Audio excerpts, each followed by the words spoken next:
Hello, I'm going to explain some bits about C++, and hopefully by the end of this video you will be able to, you'll be able to know C++, I guess, enough, as far as I know, almost.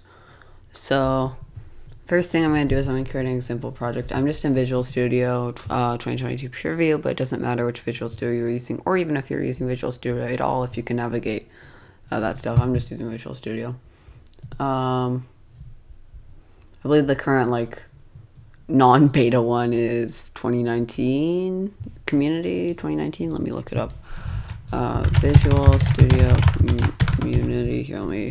Here, it's 2019 community edition. That's the latest one that you should probably be using if you don't live on the edge like I do.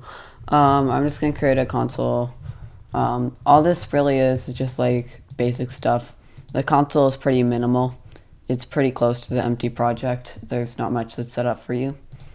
And I'll name it demo, I guess. I'll delete this later anyway. And so here you go. Now we can see it. So I'm gonna delete also. So this stuff, just these are commas if it's double slash. I'm just going to be going kind of some of the basics, even if you might already know this. I guess you could skip ahead a bit, but you can put comments, the computer ignores this. C++, let me explain a bit about what it is. It's a computer language that is compiled, usually into binary. And so it's based on C, which is the same, but it's not as object-oriented in the same way. But so this is based on C, it's called C++. And it's more low level than a lot of languages. So like in Python, if you were to create a variable, it would be well, in C++, you're closer to the actual bits on the CPU. So you can interact with memory more closely, etc. This also means it has a lot more errors that you don't know how to understand, because also the compiler it's a pretty old language in general, but you could live with that, I guess, if you're comfortable with that. Okay, so the first thing I'm going to do, before I explain what include is and what's going on here, I'm going to go and show you basic programming, some of the very basics, because this will be building blocks for future. So say there's the concept of object-oriented, which is that you have these classes that you can form, and then you get instances of those, which are variables. And I'll explain that in a little bit, but I'll show you just how to use it. Like, for example, say we want to have a string. I'll do std because it's not actually built in this std library. String, I'll call it str. So this is a class name, or this is a class name. So in this case, it's namespace, then this, and then the class name, and then this is a variable name. This is fine. This is a valid line. You always want to end lines with semicolons, by the way. However, what this is just a declaration. You're not actually assigning anything to this value. So right now, this can have some random junk wherever it was in the memory. So it's not going to be all zeros, and it's not going to be all ones. It's not going to be some specific pattern. It's just whatever is in memory where it would usually allocate that. But if you want to assign to it, you can either just have this and then the next line, or on any line really, say str equals, and then quotes because it's a string, and then hello, this is a string. So now str is equal to hello, this is a string. And then some actual built-in types, because this is through the Std library. We have an int. So that's like a 0, -1, 5, 10, no decimals, no fractions, just like a basic counting number, right? A normal int is actually, I guess I could explain how memory works really quick in case you don't know. You might already, but In computer, there's a bunch of memory. I'm going to represent it with a bunch of zeros, though there could be ones as well. So I'm going to go for maybe 16, 1, 2, 3, 4, 5, 6, 7, 8, 9, 10, 11, 12, 13, 14, 15, 16. I think that should be 16. So there's going to be zeros and ones in the computer's RAM. So programmers decided a while ago that they wanted to group these into groups of 8, and that built into the CPU, that's the easiest thing to access now because they made that decision. So 1, 2, 3, 4, 5, 6, 7, 8. So this here is a byte, and then this is a byte. 1, 2, 3. Oh, I need another one. Anyway, so basically, a byte is 8 bits, and a bit is obviously a 0 or a 1 in RAM. And so at different locations in RAM, these variables might be stored. They could also be done with registers in the CPU. And I'll touch on later what stack allocation versus heap allocation is. Anyway, so whatever was in RAM when the memory and RAM are the same thing. You might already know that, but whatever was in RAM when this was allocated, right now, if I comment out all of this, whatever is in RAM is just stored in it until you assign something to it. Because how the computer deletes files and marks RAM as unusable is it just kind of marks it. It just says, okay, in RAM it says nothing references this. For files, I think it marks them as deleted somewhere. Anyway, that's neither here nor there. So you could have an integer, and I'm going to call him integer. You don't want to name it something that is already there. I'm pretty sure that'll cause some errors. Yeah, because it thinks that you're talking about the actual integer class. But so I'm going to call it integer. I'll make it equal to 2. So you can do an inline declaration and definition, or declaration and assignment, or it's different terms. Anyway, I'm not going to have another one. I'm going to integer 2 equals 3. Integer 4 equals integer 2. No, integer plus integer 2. Oh, why did I say 4? That's my bad. I guess I meant to not put a space. How am I doing 4? I want 3. Okay. Anyway, so this means this guy is equal to this times that. This, okay, I believe it's called an expression. I could be wrong here, but if you have an expression, which is this, it's either like a value directly, or it is something that will evaluate to that value. That could be done through math. You could be calling a function, which I'll touch on a little later as well.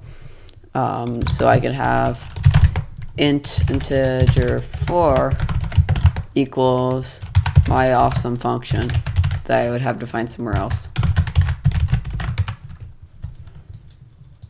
Okay, and now to talking about functions, classes, structs, all that sort of stuff.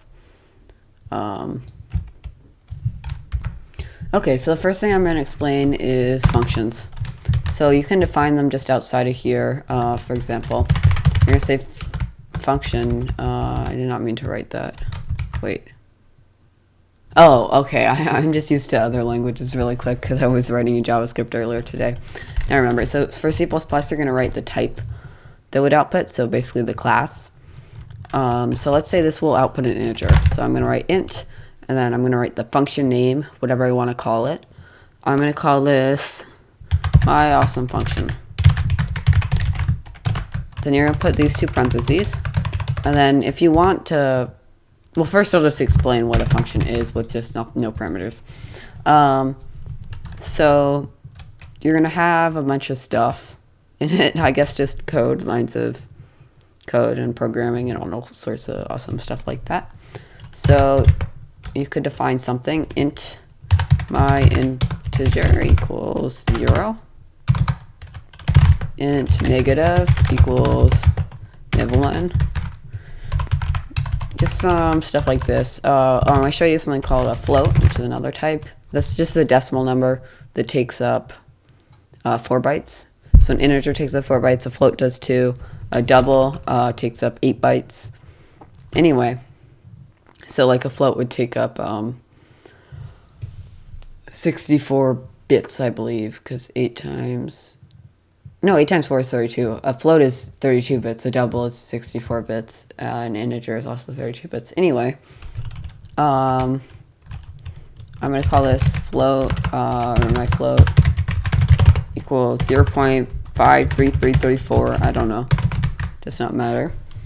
And then if you have a type that you're outputting, because functions usually output types, like if you're evaluating it, if it's in an expression, so if you're doing int, I'll call it my int equals my awesome function, so it's just an expression being evaluated.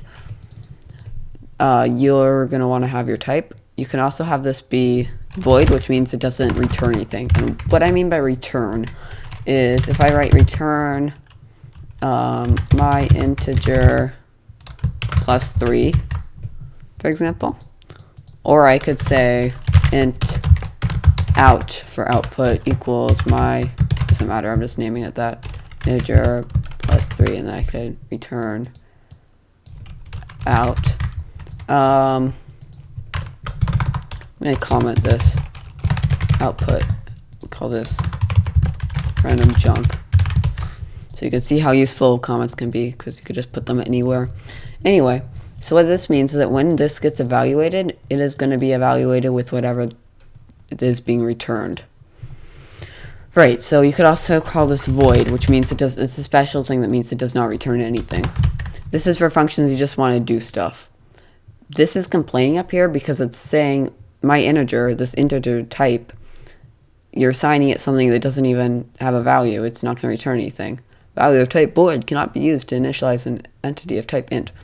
Anyway, so I'm going to turn this back to be an integer and return my integer plus 3.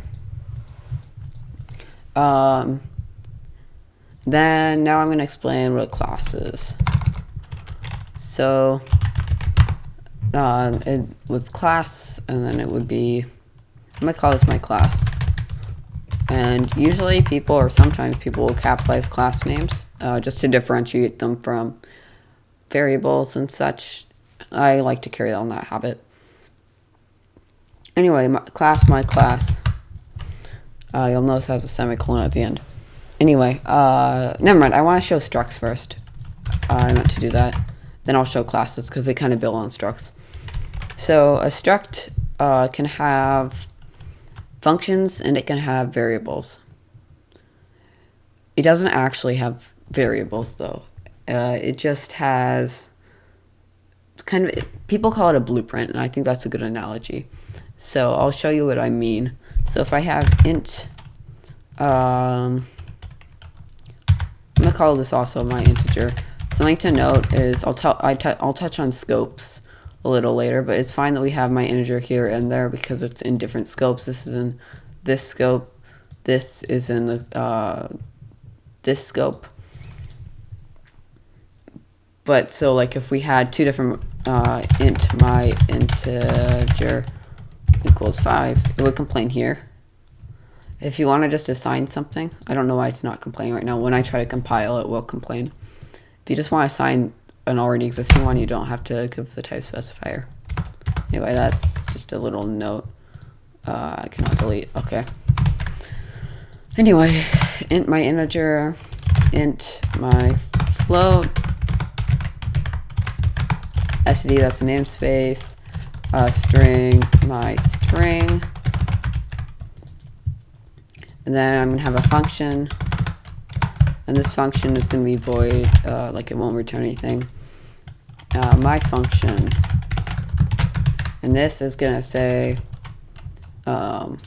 we have things set up, which is where the IO stream is doing here, to output to the console, so I might as well just say std cout for, you know, I guess it's console out. So I still have not figured out what these arrows mean. I need to look that up soon. But I do know that it only really gets used with the console so far. I'm sure it's also used somewhere else, but I've only ever used it with the console. But so I'm going to say my function has been called. And I'm going to add a new line so that next time we print something out, it's on a new line. So I just added a new line character at the end.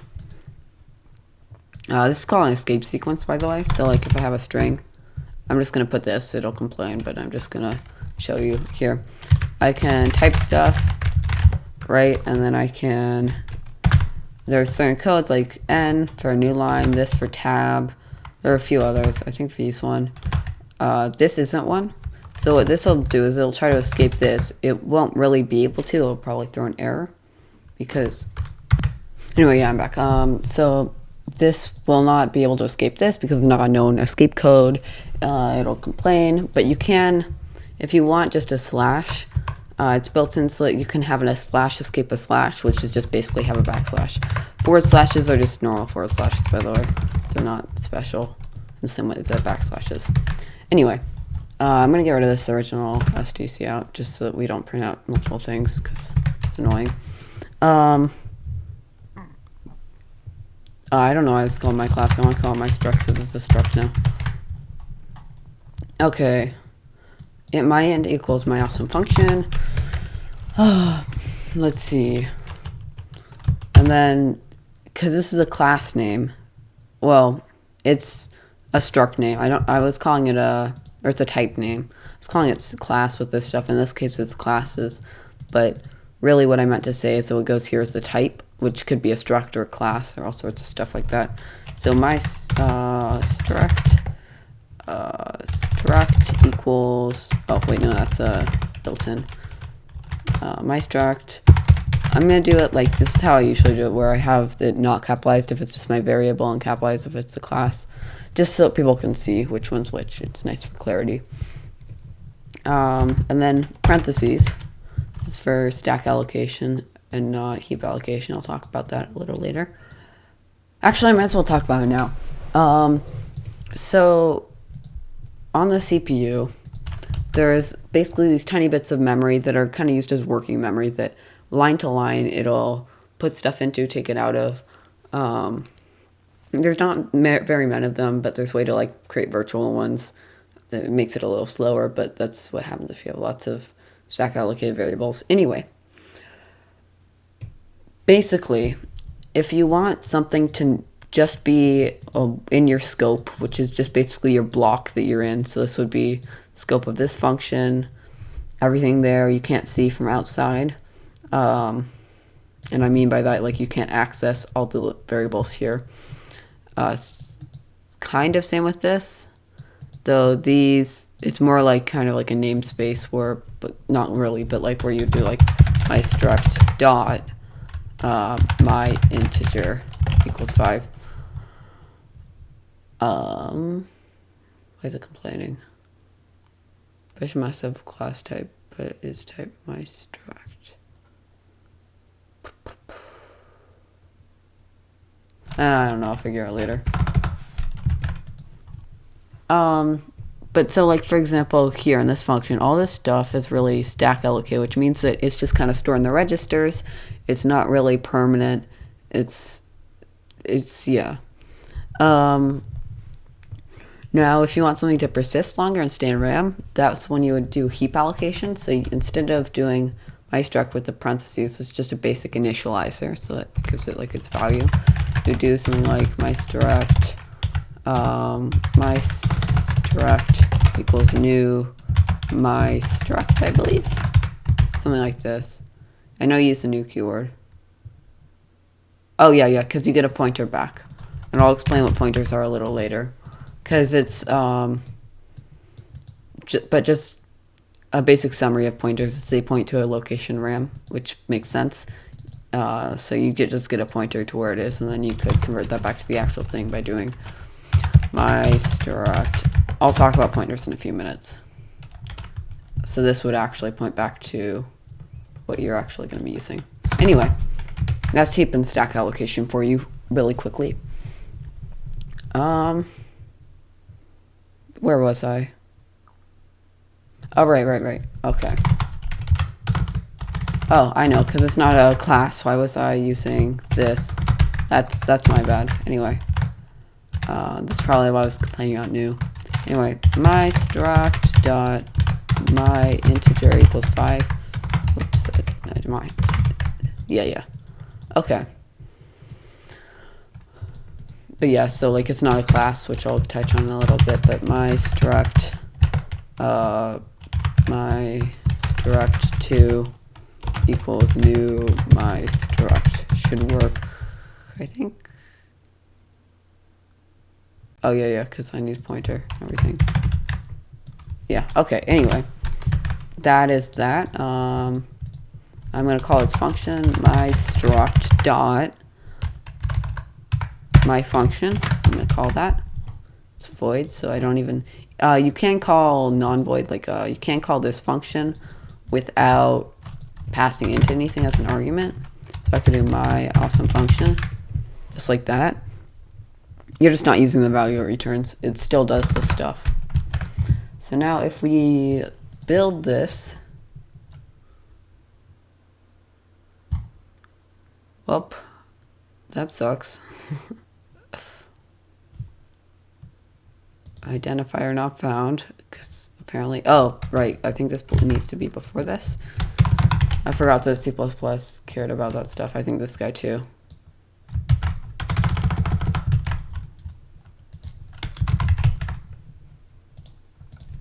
And then,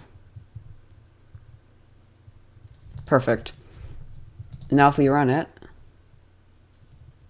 my function has been called, because what it did, and don't worry about this, this is just like it quit, and so now it's telling me useless and you need to close this window. It's just something that Visual Studio Debugger does, or the debug console. So what happened here? Let's look. My integer is equals 0 and negative equals -1. My float equals blah blah blah. Doesn't. Oh wait, I meant to be looking at this. Called my awesome function. It just returned a value. My int is now equal to that. We could print out my int as well.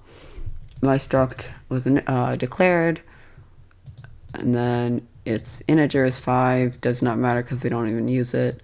My struct, I get my function, or my function, I mean, just prints out this, and we're seeing it right here. Okay, now I can talk about classes. So a class is very similar to a struct. Class, my class, except for it has public and it has private. Now what do I mean by this? So this could be like the functions. I just want to copy that. It could be the variables. But so if you have, here, let me delete all of that. If we have my class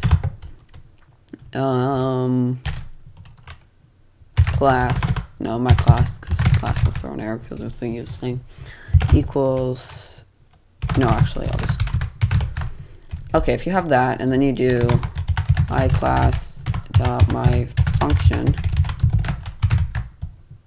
did I do something wrong?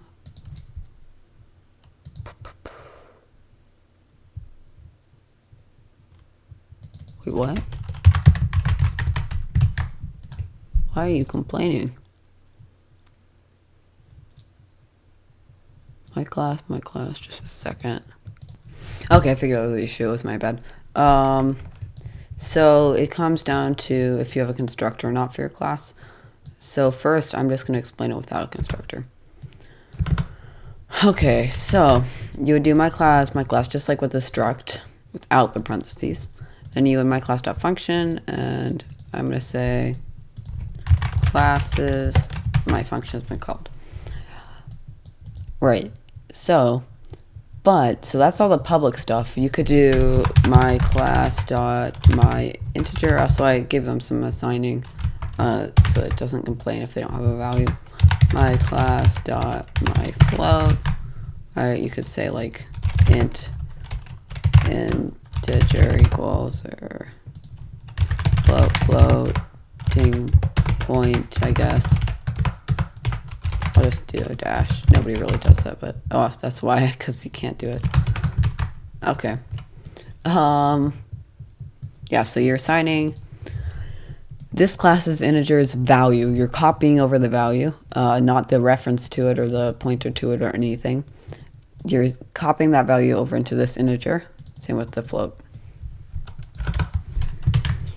Now, we also have private variables. This is stuff that I couldn't access that way. So I could say int, secret, you can't see me.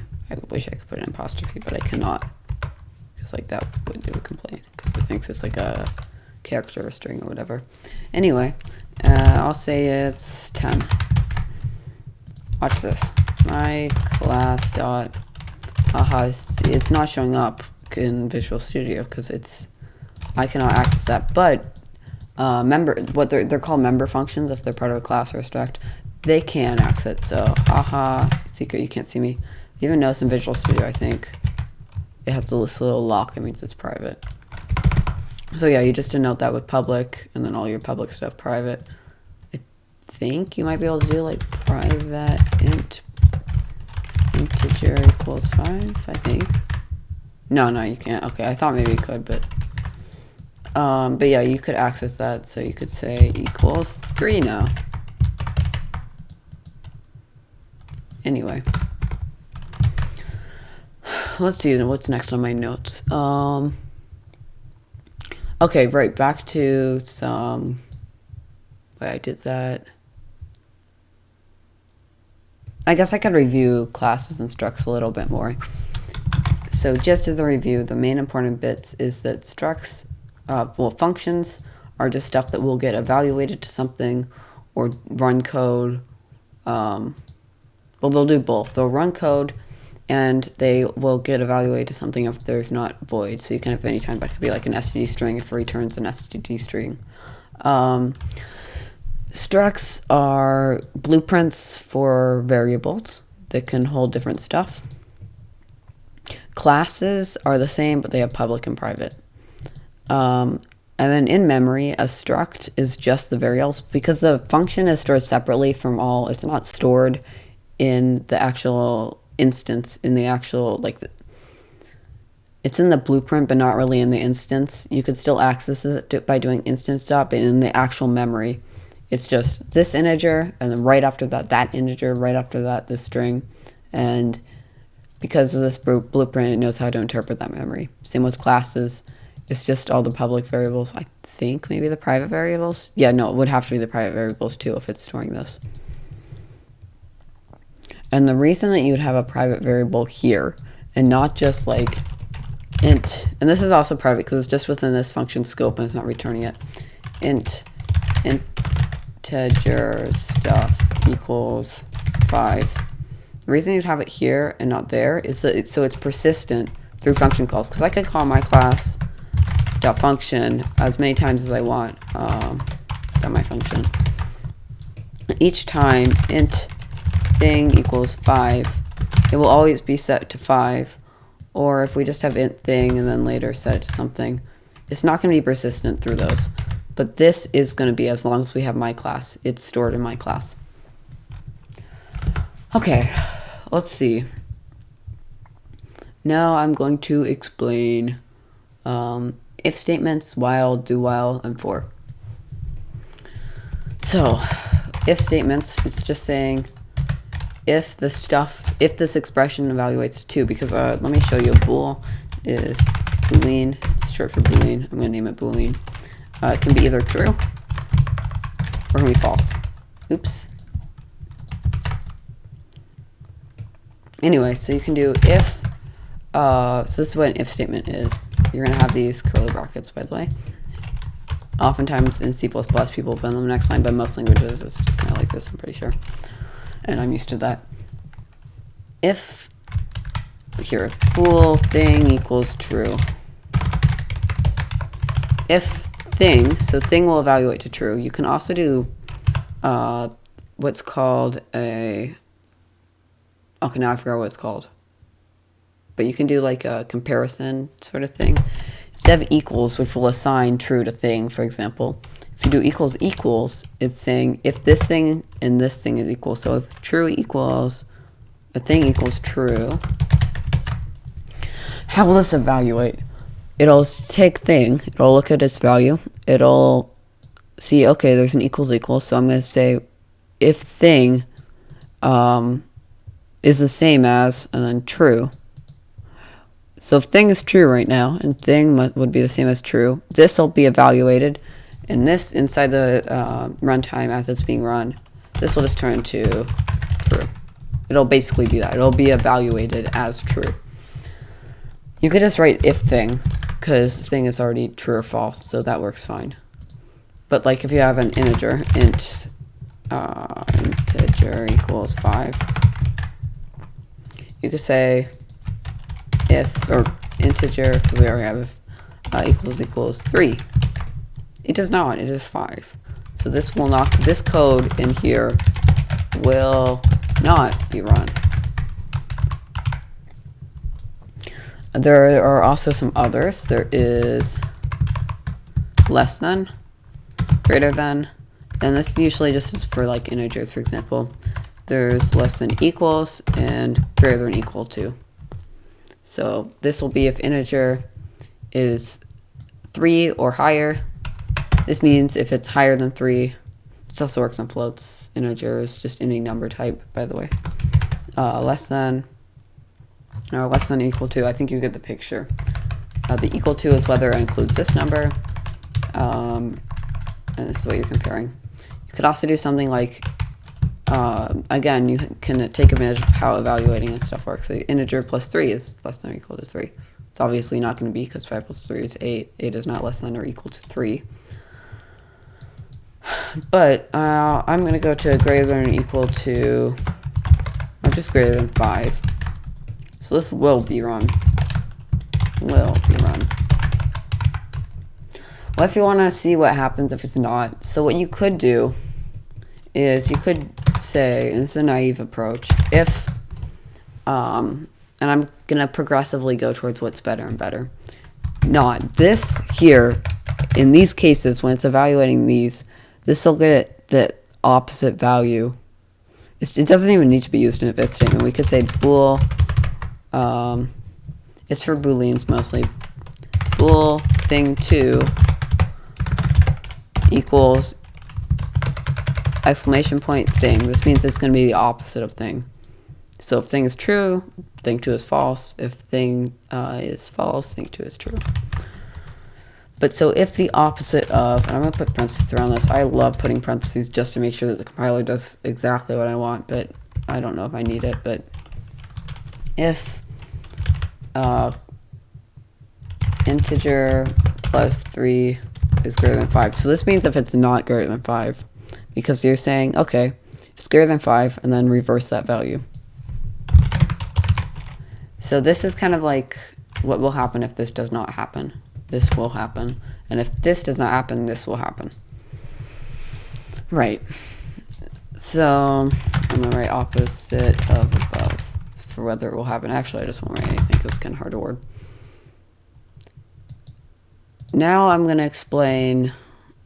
Okay, so right now it's checking this and it's running that if it has to. And then it's going down and it's running that, checking this, and it's running it if it have to. So the important part that you have to notice here is it's running this comparison, which in some cases can take a while if you have lots of functions and stuff you're running. If we want to skip checking this comparison, if this is run, we can write else if. Kind of like Python's elif. So if this is true, it'll be run, and then it'll skip all the way down here and do whatever it's down there. You can just chain else ifs, like else if, I don't know, thing. We could see if thing up here is true or not. Now you gotta understand, if this is always gonna happen when this isn't gonna happen, what you could really just do is you could say else without the if. You don't pass any arguments in because you're just saying, if this does not happen, then do this. So this is like, if the above does not evaluate true. So I'm talking about this. Whew, that is if statements. Now I'm going to go for while statements. While. And then do while is very similar. It's just a slight difference. So, while I'm going to put it together. It does not matter how many spaces you could have. I could have this off on the moon over here. But I liked having it kind of like this. While I'm going to bring thing back. Well, thing equals true. While thing. This is kind of dangerous. It'll run forever. I mean, you can return, which will return the entire function, return a value, and it will stop execution on the function. But in its current state, it will run forever because we're not returning anything inside of it in any case. So usually, unless you want an infinitely running loop, then you're going to return later or something inside, so it quits the loop at some point. And you never want an infinitely running loop that you can't really stop. You would usually do something like while, I don't know, something that might change inside the loop that'll stop it. But for right now, I'm just going to, for sake of example, while thing. This will just run, I should have mentioned, by loop, I mean it'll run over and over again as long as this is true. So what will happen internally is it'll say, for each iteration, it'll first do if thing, and then I'm writing this in a comment here. Actually, I'll just write it down here. If thing, and then it'll do this stuff. So some code, whatever you have inside here. And then it will go back up here and do it again and again until this gets triggered. So we'll keep calling this until thing is not equal to true, or whatever you have inside of here is not evaluated as true. And then it'll quit and just continue on, do whatever. Now a do while is like this. You'd have some code, and then while you have your expression down here, so thing. The difference here is can be important situations. Instead, what this will do, it'll first run your code that's inside here. Then it'll check if thing, and if thing is true, then it'll come back to the top. So it's checking after instead of before it runs the code. That can be important in some situations. I don't usually find that happens. So usually you might have like a thing, and then maybe I do something like, and you'll want this, scopes exist here as well, I believe. Actually, yeah. So like, you can call something from a greater scope, from a higher scope. So I could say thing equals false. That'll stop the loop after one iteration because it'll be set to false. So it'll check again and it won't happen. And it can access that. But if you have inside a loop, it's a different scope. So if you have bool, or maybe I'll make an int integer equals 5. I probably cannot access integer. Yeah, I cannot. If statements, it's not a different scope, or it's not a lower scope or whatever. If thing integer 2 equals 6 integer 2. Oh, it is. Okay, that's my bad. So you'd want to define integer 2 up here and just say integer 2 equals 6. Integer 2, yeah. Sorry, so yeah, it is a different scope there. Usually if you indent, it's a different scope, but indents are optional, I should say. You should do them because it's good formatting. It's easier to read, but yeah. The important thing is like the curly brackets. The curly brackets tend to create scope. For loops. For loops are kind of like, they're kind of like while loops.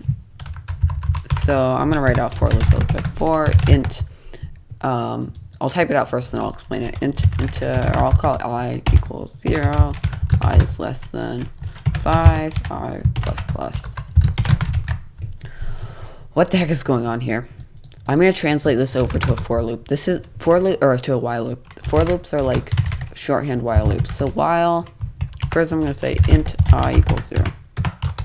While I is less than 5, some code, and then at the end, I plus plus. I plus plus is literally the same thing as I equals I plus 1. And there's a slight difference of plus plus I believe exists in this language. Yeah, it does. That's just whether it happens after, like, this can technically be evaluated, I plus plus and I plus plus I. So I plus plus will return I, and they'll add 1 to I, so I equals I plus 1. So that means that if you have something like int x equals I plus plus, that'll be the same as doing int x equals I equals I plus 1. And then if you have something like int x equals plus plus I, that's the same as doing I equals I plus 1, and then int x equals I. Anyway, doesn't matter too much for what I'm showing. So yeah, that's this for loop up here. Some code is the same thing as saying int I equals 0 while I is less than 5.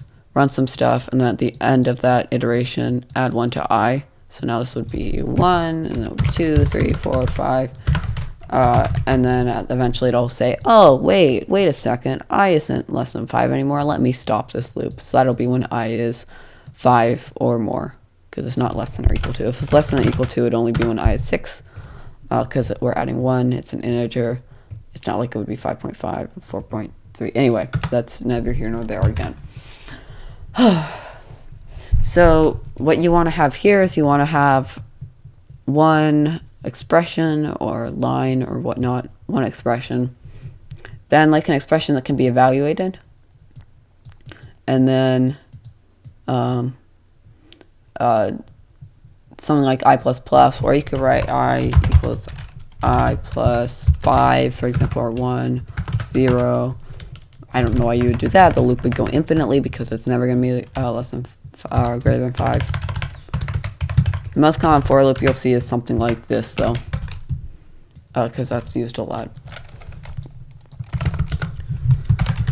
So take a break, go back through, rewind the video if you want to. And so in a second I'll explain pointers, and then we'll be done. Okay, so pointers. What are they? What are references? What is all this? So I'm going to delete all this junk.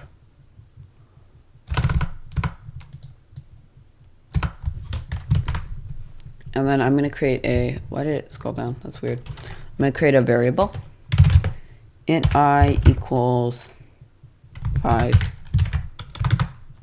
By the way, variables, again, this is just a type. You could do it with a struct or a class. Oh shoot, something I forgot to mention with classes or structs. I'm going to do a struct because it's simpler. My struct. You know, I'll undo all the, wait, no, I'll just create a new struct. Struct my struct. Sometimes you have an initialization. I'm going to capitalize this function.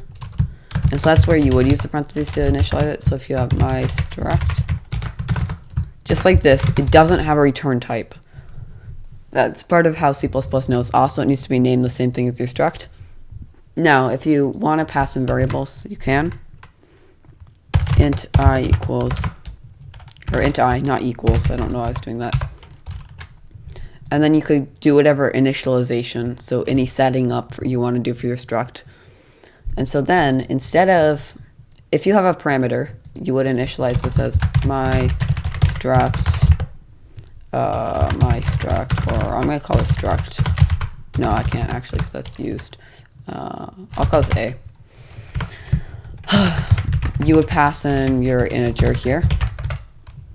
If you do not have a parameter and you just want to have initialization logic that does not matter, you would not have these parentheses. That's all. That's all that really I'm talking about. So like, Anyway, now I'm going to go back to explaining pointers. I'm going to be using this MyStruct for actually whatever, we don't need it. And by like initialization logic, again, I just mean stuff to set up the struct or the class. It works with classes too. I think you want to have that initialization function under public. Pretty sure. I know that's where I put it. I don't think private works. Maybe it does, but like I don't see why you would do that. It should be public.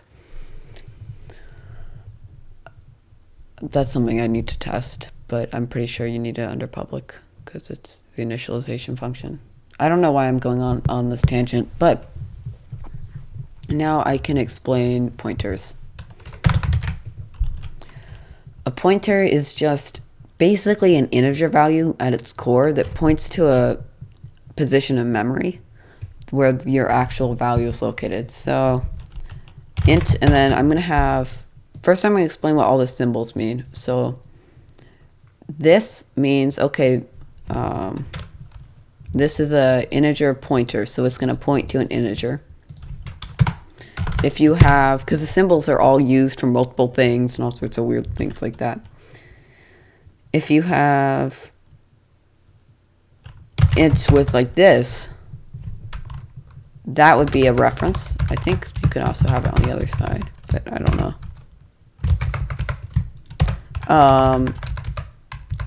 Here, I'm going to say int pointer. Int ref. References, it's not like that. I haven't really used references much, so I just know that if it's like next to that, that's a reference. You don't really, yeah, they're just basically fancy pointers. I don't really use them, so I'm not at a position where I can explain it. But so, if you had like function, I'm not in JavaScript. Okay, void thing, so your function, and it takes in an int reference. You could literally just pass in your actual integer. So thing I. That's not the same with pointers, but with references, you could pass it in and it'll interpret as an int reference. Anyway, that doesn't matter too much because you probably won't see references that much. You'll see it a little bit. Anyway, so with like this is like, it's a reference. If you have something like a variable name with this means, actually I'm going to int pointer, and I'll tell you why. This means, I'm going to say int x equals, why is this complaining really quick? Expect an expression. Oh, because, wait, maybe, equals,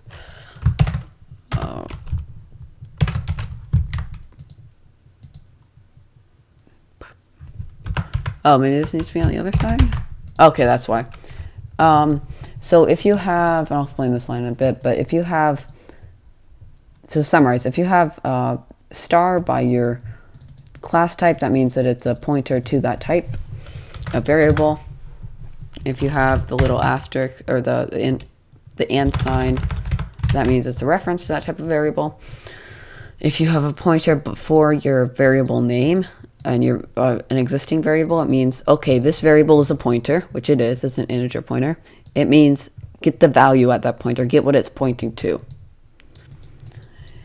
And then if you have, as you see here, if you have the little and sign by the variable name, that means get the address of, so get a pointer from. So to summarize, I don't know why it's doing that. I guess for decoration purposes, adding these. Anyway, int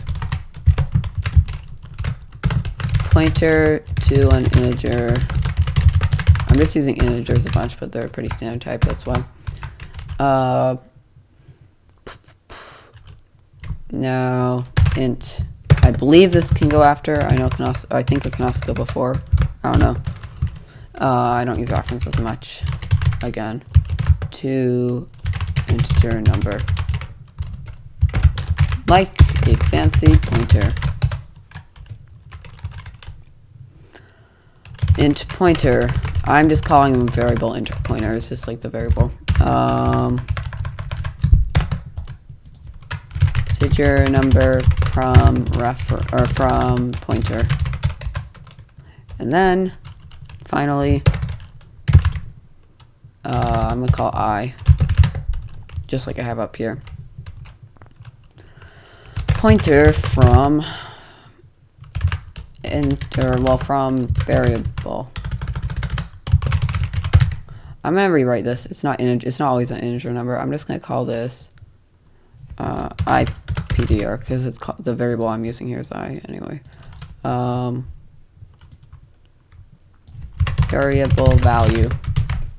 It's like the actual variable.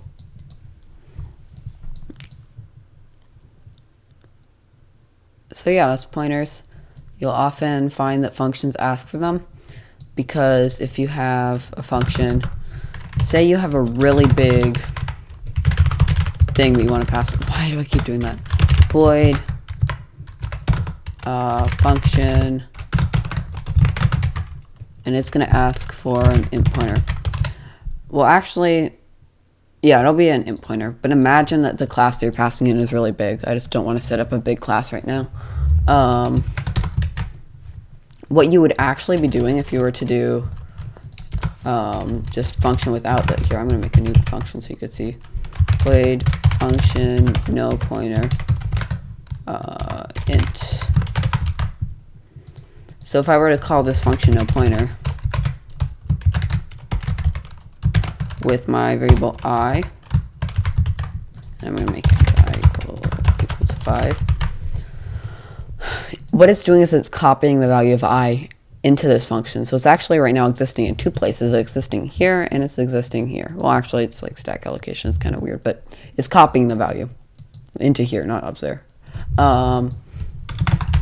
While if I did something like, let's see, function, I'm going to call this function PDR for a pointer.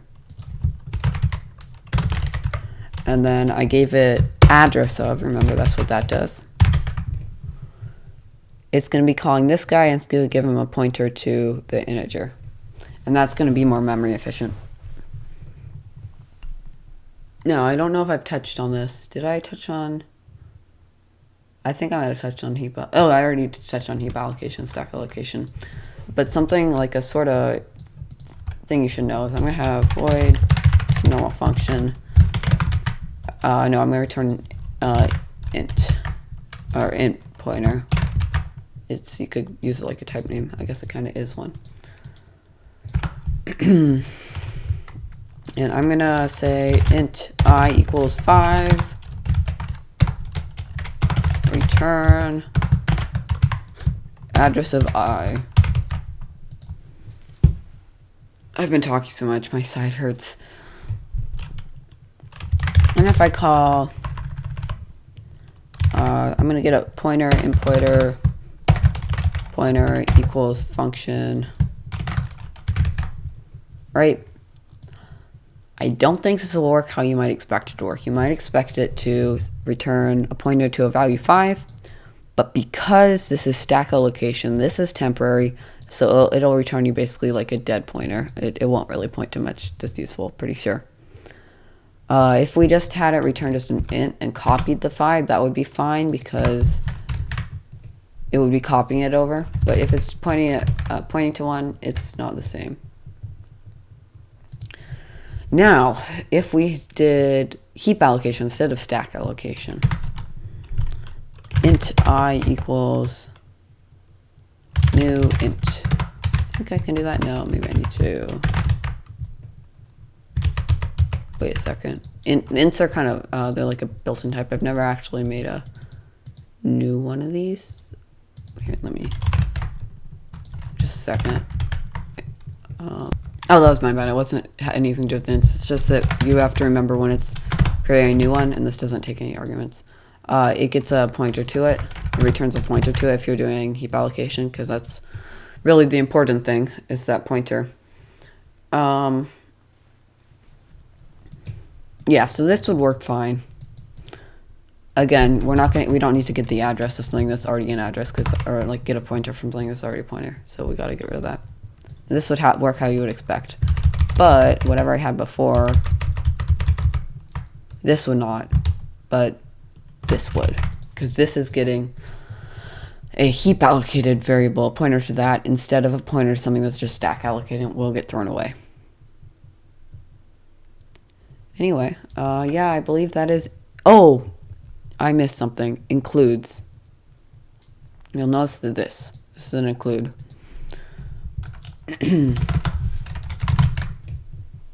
Actually, I'll keep my main. I believe this is like the entry point for like normal applications like this. What does an include do? So I'm going to explain this by making my own files. I'm going to add new item. I'm going to call it thing.cpp, and I'm going to add something new. If you want to have multiple files, you're going to need a CPP file and an H file, or just an H file. I'm going to explain what the header file and a CPP file are. Let's say I want to have a function, right? So void, or I'm going to make this int function. I'm going to call this int function too. And, oh, right, if you want to take in something, you put that in here. So I'm going to take in, I probably already mentioned that, but int a. You might be wondering where are the curly brackets? Well, I could put them here, and then it'd be in the header file, or I could include them in the CPP file, and I'll explain the advantages of that. Now, I say int, well, first I want to do include source.h. int function int a return a plus 1. So this will add 1 to a and return it. Usually you want to name this something more descriptive than int function, like maybe we'll call it add 1. Something to know is you could also have, if you want to also be able to add 1 to float, add 1, just name it the same thing and give it something else that gets passed in, and something else that returns, and then you could have like same thing with bit float.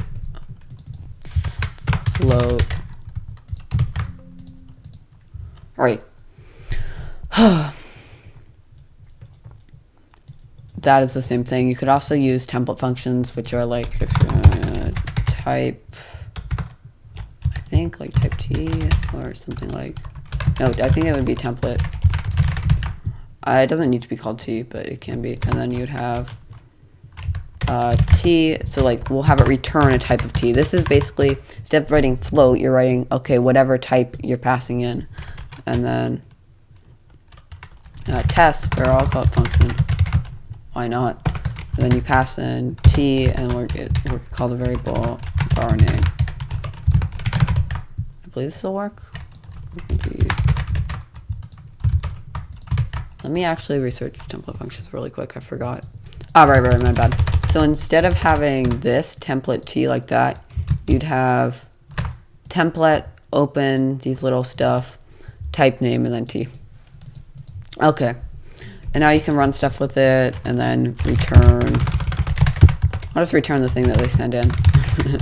Pretty useless function. You can't have these in the CPP file as far as I know. Just a weird thing. Now, what is the difference between an H file and a CPP file, you may be asking yourself. An H file is a header file. You in your stuff would do include open quotes. These are only really for standard libraries, for the most part. Source.h. Just write it like that. What it's actually doing is it's taking wherever this line is. So it's different if it's below here. It'd be paste, but so it's taking wherever that is, and it's taking this. It's literally just doing that. This helps it. Well, actually, what it's doing is it's compiling thing.cpp, Then it's compiling demo.cpp with this pasted in. And this helps it identify what functions actually exist in the compiled thing.cpp. So what to look for. That's the whole reasoning behind having header files. But yeah, now we could just run int thing equals add 1 5, so that should be equal to 6. See out thing should be equal, or it should just say 6. See, I'm a genius. So that's what's happening when you're doing this. There's also dynamic, so this is just statically loading something, statically linking it, I should say, actually, because it's taking the header file, it's knowing what to link to, and then it's linking the CPP file. It's also dynamically linked libraries, or dynamically linked stuff. That is just stuff that is linked while the program is running. And you could do it programmatically, like load library A, I believe, if you have windows.h load library A, and you call, like, I don't know, cmu.exe, something like that. Wait, no, you'd want to load a DLL, actually. DLL for dynamically linked library. But yeah, that's just statically linking stuff. A library, if you don't know, is just a bunch of code that somebody has written. Could be yourself, could be somebody else, that you can use in whatever project. There are lots of libraries. The Std library that has the Std namespace. Oh, and really quick, I could tell you namespaces. But the Std library, this library, all sorts of stuff like that. But if you type namespace and then whatever you want to call it, I'll call this A. And you surround this and that, for example. And then over here, you can either do A and then double, so it's defining stuff for this A class. It says, oh, it does not have fragment ones. This just stops it. I'm pretty sure this just helps it for not being included multiple times. If you have multiple files that are including it, it could create messes. This is just, yeah. Anyway, you could be saying A, add 1, or you could just surround this in namespace A as well. And now over here, you would be running, so you have add 1, you do A. Anyway, that is what I have time for today. And yeah, that's C++ in 1 hour and 2 minutes, well, 3 minutes basically. I'm tired. Goodbye.